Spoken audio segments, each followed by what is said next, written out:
नमस्कार. आपलं स्वयंपाकघर या चॅनेलमध्ये तुम्हा सगळ्यांचं खूप खूप स्वागत आहे. आज बघूयात नवीन टिप्स. फ्रीजचा वास घालवण्यासाठी वापरा हे उपाय. लिंबाची जादू. सर्वात आधी तुम्ही लिंबाचा उपाय करू शकता. संपूर्ण लिंबू किंवा वापरलेल्या लिंबाच्या साली देखील चालतील. लिंबाचे 2 भाग करा आणि ते फ्रीजच्या वेगवेगळ्या कोपऱ्यात ठेवा. लिंबामध्ये एक नैसर्गिक सुगंध असतो जो दुर्गंधी शोषून घेतो आणि ताजेपणा सोडतो. मात्र फ्रीजमध्ये लिंबू ठेवण्यासोबतच आणखी काही गोष्टी करा. फ्रीजमधून सर्व एक्सपायरी झालेल्या आणि खराब वस्तू काढून टाका. खराब भाज्या किंवा आठवडाभर पूर्वीचे अन्न असेल तर तेही काढा. ही टीप खूप महत्त्वाची आहे. नंबर 2. बेकिंग सोडा. बरेच लोक बेकिंग किंवा साफसफाईसाठी बेकिंग सोडा वापरतात. फ्रीजचा वास दूर करण्यासाठीही हे खूप उपयुक्त आहे. एका लहान भांड्यात 2 ते 3 चमचे बेकिंग सोडा घेऊन ते फ्रीजच्या मध्यभागी ठेवा. हे ओलावा शोषून घेते आणि तीव्र वास कमी करते. दर 15 ते 20 दिवसांनी ते बदला. जुन्या बेकिंग सोड्याचा प्रभाव कमी होतो, म्हणून तो नियमितपणे बदलणे महत्त्वाचे आहे. तुम्हाला ही टिप्स नक्कीच उपयोगी पडू शकते. नंबर 3. Coffee grounds. तुमच्या घरी कॉफी ग्राउंड्स असतील तर ते देखील मदत करू शकतात. वापरलेले कॉफी ग्राउंड्स किंवा ताजे कॉफी ग्राउंड्स काम करतात.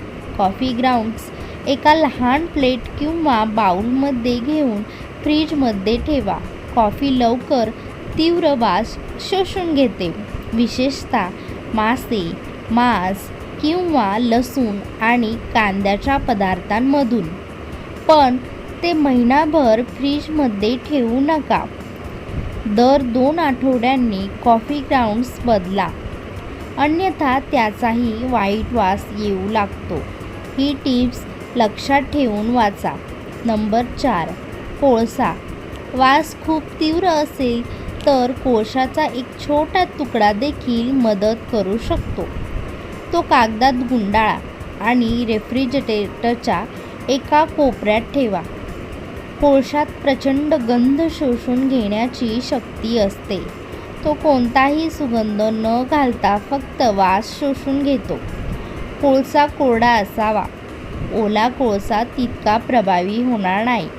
फ्रीजचा वास टाळण्यासाठी महत्त्वाच्या टिप्स. या टिप्स नक्कीच जाणून घेऊ शकता तुम्ही. जोवर तुम्ही फ्रीज योग्यरित्या स्वच्छ करत नाही तोपर्यंत कोणताही उपाय काम करणार नाही. आठवड्यातून एकदा तुमचा रेफ्रिजरेटर तपासा. 6 किंवा 7 दिवसांपेक्षा जुने कोणतेही अन्न फेकून द्या. भाज्यांचा ट्रे स्वच्छ ठेवा. आपण याकडे नेहमी दुर्लक्ष करतो. महिन्यातून किमान एकदा रेफ्रिजरेटर रिकामा करा आणि तो कोमट पाणी आणि सौम्य साबणाने पुसा. नंतर कोरड्या कापडाने पूर्णपणे वाळवा. स्वच्छ फ्रीजमध्ये वास कधीच राहत नाही. तुम्हाला जर ही व्हिडिओ आवडली असेल तर आपले स्वयंपाकघर या चॅनेलला नक्की सबस्क्राईब करा आणि व्हिडिओला नक्की लाईक करा, कमेंट करा आणि जास्तीत जास्त तुम्ही ही व्हिडिओ शेअर करू शकता. अशाच नवनवीन टिप्स पाहण्यासाठी आणि माहितीपूर्व वाचण्यासाठी आपलं स्वयंपाकघर या चॅनेलला नक्की सबस्क्राईब करा आणि असाच सपोर्ट करा. थँक्यू, धन्यवाद आणि खुश रहा.